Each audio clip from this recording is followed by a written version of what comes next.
À l'Assemblée nationale, la voilà qui vient, et on parlait du budget de l'Europe. Bon, tout très bien. Les Français, vous en êtes pour 9 milliards de votre poche. Vous avez compris? Vous donnez des sous, et vous avez des sous qui reviennent. Différence, 9 milliards. Pourquoi pas? Mais à quoi ça sert? Alors elle prend ses grands airs, parce que moi j'ai dit, je ne comprends pas pourquoi on donne 9 milliards, vu la mouise dans laquelle on est.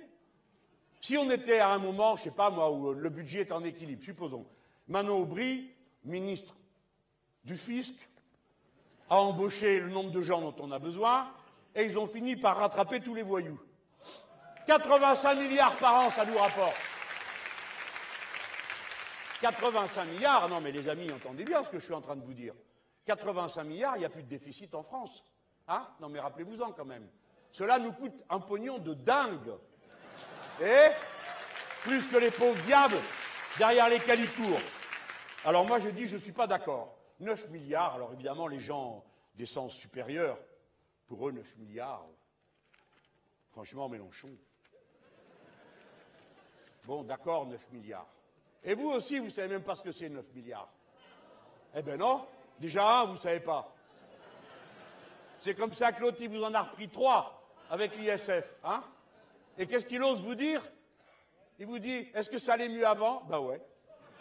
Ouais, parce qu'avec 3 milliards, on se paye 70 000 logements HLM. On se paye 60 000 profs, si on veut. Et on se paye 50 hôpitaux.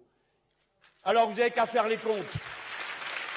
Vous prenez les 9 milliards qu'on a donnés et ça vous donne tout de suite 3 x 7, 21, 210 000 logements HLM, 3 x 6, 18, 180 000 profs, 50 par 3, 150 hôpitaux par an.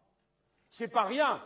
Ça vaut peut-être quand même la peine qu'on s'interroge sur pourquoi on donne tous ces sous au moment où on ne peut pas et où on en manque sans cesse.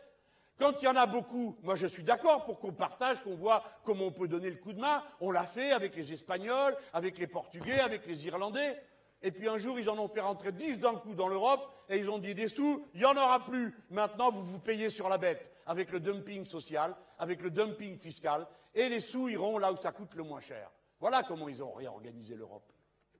Mais voilà pourquoi moi, je n'accepte pas. Et je l'ai dit. Alors vous vous rendez compte? Déjà avec la réputation que j'ai.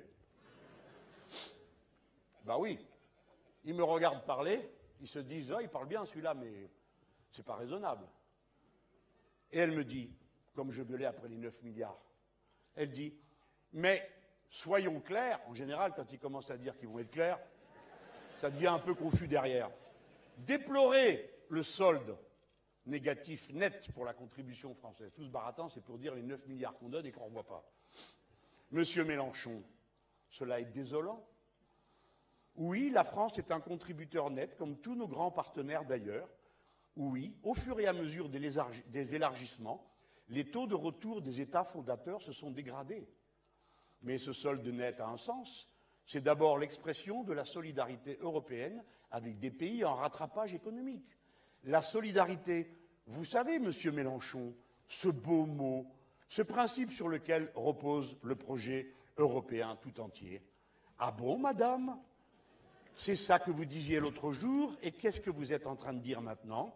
Que tout d'un coup, tout a changé. Les fonds européens que reçoivent les pays européens les plus pauvres visent à réduire les écarts de pauvreté entre les 28, c'est très bien. Mais comment expliquer aux contribuables français que la France est le deuxième plus gros contributeur au budget de l'Union européenne et qu'on n'exige aucune contrepartie en matière sociale? Mais vous faites du Mélenchon, madame.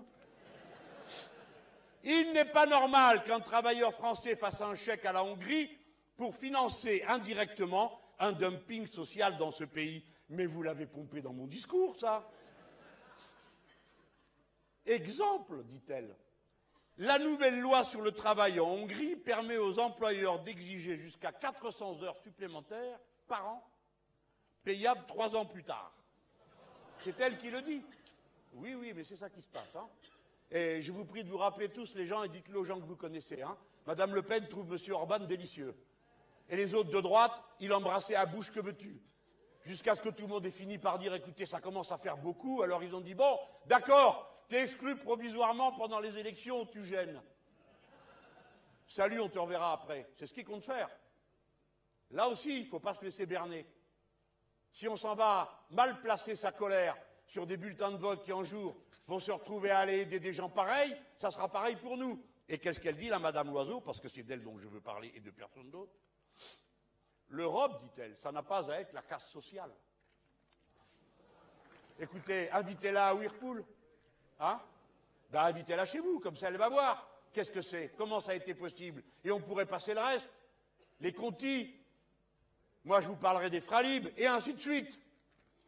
L'Europe de l'Union européenne, des traités européens, c'est la casse sociale, ça a été organisé pour ça.